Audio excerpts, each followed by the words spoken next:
మొన్న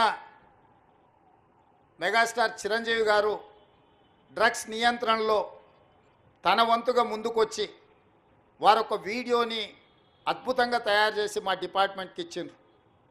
చిరంజీవి గారు లాంటి వాళ్ళు ముందుకొచ్చి తెలంగాణ ఈ దేశంలో ఉన్న యువత డ్రగ్స్ మహమ్మారిన పడితే జరగబోయే నష్టాన్ని వారే ముందుకొచ్చి ఒక అవేర్నెస్ ప్రోగ్రాంలో వారు భాగస్వాములు అయినందుకు, ఆ విజువల్స్ మా కోసం ఇచ్చినందుకు చిరంజీవి గారిని మనస్ఫూర్తిగా నేను అభినందిస్తున్నా.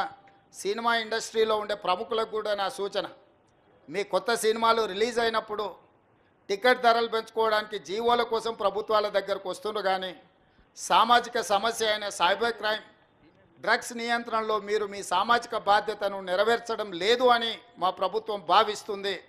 నేను మా అధికారులకు సూచన చేస్తున్నా, రేపు ఎవరైనా కొత్త సినిమా రిలీజ్ అవుతుంది, సినిమా ధరలు పెంచాలి అని ప్రభుత్వం దగ్గరికి అప్లికేషన్ వస్తే వాళ్ళు డ్రగ్స్ నియంత్రణ సైబర్ క్రైమ్ నియంత్రణలో ఒక అద్భుతమైన వీడియో ఫుటేజ్ను ఆ సినిమాలో ఏ స్టార్స్ ఉన్నారో అదే స్టార్స్తో వాళ్ళు ఒక ప్రోగ్రాం మనకు చేసి ఇవ్వాలి. అది ప్రీ కండిషన్. నేను స్పష్టంగా మా అధికారులకు ఆదేశిస్తున్నాను, ఎంత పెద్దవాళ్ళు ఎవరు వచ్చి మనల్ని రిక్వెస్ట్ చేసినా వాళ్ళు సైబర్ క్రైమ్కు సంబంధించి డ్రగ్స్ నియంత్రణకు సంబంధించి ఆ సినిమాలో నటించిన తారాగణం, ఆ సినిమా ప్రొడ్యూసర్స్ 1.5-2 minutes నిడివిగల ఈ సమాజాన్ని పట్టి పీడిస్తున్న వీటికి వ్యతిరేకంగా వాళ్ళు మనకు వీడియో విజువల్స్ తీసుకొచ్చి ఇస్తేనే వాళ్ళకి ఏమైనా వెసులుబాటు సౌలభ్యాలు ఇవ్వాలి. ఎందుకంటే సమాజం నుంచి ఎంతో వాళ్ళు తీసుకుంటున్నారు, సమాజానికి వాళ్ళు కొంతైనా ఇవ్వాలి, అది వాళ్ళ బాధ్యత. అట్లా కాకుండా మేము 100 కోట్లు పెట్టుబడి పెట్టిన మా సినిమాకు మేము టికెట్లు పెంచుకొని మేము సంపాదించుకుంటామన్న ఆలోచన ఏదైతుందో మంచిదే, మీ వ్యాపారం మంచిదే, కానీ సామాజిక బాధ్యత. డ్రగ్స్ నియంత్రించకపోతే, ఈ సైబర్ క్రైమ్లో నియంత్రించకపోతే ఈ సమాజమే నిర్వీర్యం అవుతుంది. ఈ సమాజాన్ని కాపాడాల్సిన బాధ్యత, ఈ సమాజానికి సహకరించాల్సిన బాధ్యత సినీ పరిశ్రమ మీద ఉన్నది. కాబట్టి ఎవరైతే ఏదైనా ఈ ప్రభుత్వం నుంచి ఏదైనా సహకారం కావాలి అని వస్తే వాళ్ళు సమాజానికి సహకరించాలి. ఇది ఒకటే మా ప్రీ కండిషన్. మా అధికారులకు కూడా నేను సూచన చేస్తున్నా. And at the same time మా సైబరాబాద్ కమిషనర్ అవినాష్ మహాంతి గారికి కూడా నా సూచన, ఎందుకంటే మ్యాక్సిమం సినిమా షూటింగ్స్ మీ ప్రాంతంలోనే అవుతాయి లేదా రాచకొండలో అవుతాయి. వాళ్ళు సినిమా షూటింగ్లకు పర్మిషన్కి వచ్చినప్పుడు మీరు ఈ రిక్వెస్ట్ను వాళ్ళ ముందు పెట్టండి. వాళ్ళు ఏమన్నా సినిమా తీసుకొని, కానీ ఆ సినిమాలో ఉన్న తారాగణంతో ఈ డ్రగ్స్ నియంత్రణ కోసం, సైబర్ క్రైమ్ నియంత్రణ కోసం 1.5-2 minutes నిడివి కలిగిన చిత్రాన్ని మనకు ఒకటి వాళ్ళు తయారు చేసి మనకి ఇవ్వాలి. అట్లా ఇచ్చిన వాళ్లకు ప్రత్యేకంగా రాష్ట్ర ప్రభుత్వం వెసులుబాటు కల్పిస్తుందని మీరు చెప్పాలి, వాళ్ళకు సూచన చెయ్యాలి అని చెప్తూ, రాష్ట్రంలో ఉండే అన్ని థియేటర్ల యజమానులకు కూడా నేను INPR డిపార్ట్మెంట్కి ఈ వేదిక మీద నుంచి ఆదేశాలు ఇస్తున్నా. ప్రతి సినిమా థియేటర్లో తప్పకుండా సినిమా ప్రారంభానికంటే ముందు సైబర్ క్రైమ్కు సంబంధించి, డ్రగ్స్ నియంత్రణకు సంబంధించి న్యూస్ రీల్ల రూపంలో ఉచితంగా మీరు ప్రదర్శించాల్సిందే. అట్లా ప్రదర్శించిన థియేటర్లకే భవిష్యత్తులో అనుమతుల విషయంలో కానీ ఇతర విషయంలో కానీ ప్రభుత్వం సహకరిస్తుంది.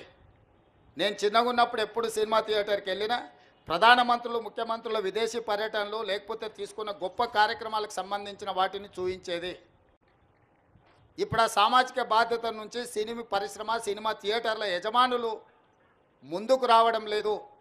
వాళ్ళందరితో కూడా మీరు ఒక సమావేశాన్ని ఏర్పాటు చేసి INPR department, police department, fire safety department మీరు అందరు కలిసి థియేటర్ల యజమానులను, సినీ పరిశ్రమకు సంబంధించిన ప్రముఖులను పిలిపించి ఒక ప్రోగ్రాం ఏర్పాటు చేసి వాళ్ళతో చర్చించి మన ప్రభుత్వం యొక్క ప్రతిపాదనను వాళ్ళకి వివరించి తర్వాత వాళ్ళతో నాకు ఒక సమావేశాన్ని ఏర్పాటు చేయండి. మన ప్రభుత్వం యొక్క ఆలోచనను, విధానాన్ని వాళ్ళకి చెబుదాం, వాళ్ళ సహకారం తీసుకుందాం. వాళ్ళతో పాటు మా మీడియా మిత్రులకు కూడా మీరు కూడా అప్పుడప్పుడు మీ టీవీలల్లో, మీ పేపర్లల్లో సోషల్ రెస్పాన్సిబిలిటీ కింద ఎట్లయితే కార్పొరేట్ కంపెనీలు CSR ఫండ్స్ అభివృద్ధి కోసం ఇస్తున్నారో సోషల్ రెస్పాన్సిబిలిటీ కింద మా టీవీ ఛానల్ మిత్రులను కూడా అప్పుడప్పుడు ఉచితంగా ఈ యాడ్స్ను మీరు ప్రదర్శించండి. ఎందుకంటే ఇది ఎవరి కోసమో కాదు, సమాజం కోసం సామాజిక బాధ్యతతోని మనం చేపడుతున్న బాధ్యత. మన కోసమే కాదు, మన పిల్లలు వాళ్ళ భవిష్యత్ తరాల కోసం మనం చేస్తున్న ఒక కార్యక్రమం. అందుకే మీడియా మిత్రులను కూడా నా విజ్ఞప్తి, మీ టీవీ ఛానళ్ళల్లో కూడా ఈ ప్రముఖ సినీ తారలు తయారు చేసి ఇచ్చే సెలబ్రిటీస్, స్పోర్ట్స్లో ఉన్న వాళ్ళు కూడా ఎవరెవరైతే పివి సింధు కావచ్చు, సానియా మిర్జా కావచ్చు, ఇట్లా చాలామంది క్రీడాకారులు, వాళ్ళందరి నుంచి కూడా ఇట్లాంటివి సపోర్ట్ తీసుకొని వాటిని టీవీలలో ఉచితంగా మీరు ప్రదర్శించాలని ప్రభుత్వం తరఫున విజ్ఞప్తి చేస్తున్నా. మీ అందరి సహకారం ఉండాలని. ఈ రాష్ట్రం సైబర్ క్రైమ్ కానీ డ్రగ్స్ కానీ ఈ రాష్ట్రంలో కాలు పెట్టాలంటే భయపడాలి. వెన్నులో చలి జ్వరం రావాలి. తెలంగాణ రాష్ట్రంలో కాలు పెట్టాలి అని అంటే ఇక్కడ కాలు పెడితే తిరిగి మళ్ళీ పోలేము అనే భయం వాళ్ళలో ఉండాలి. భయం కల్పించాల్సిన బాధ్యత మా పోలీసు అధికారులదే.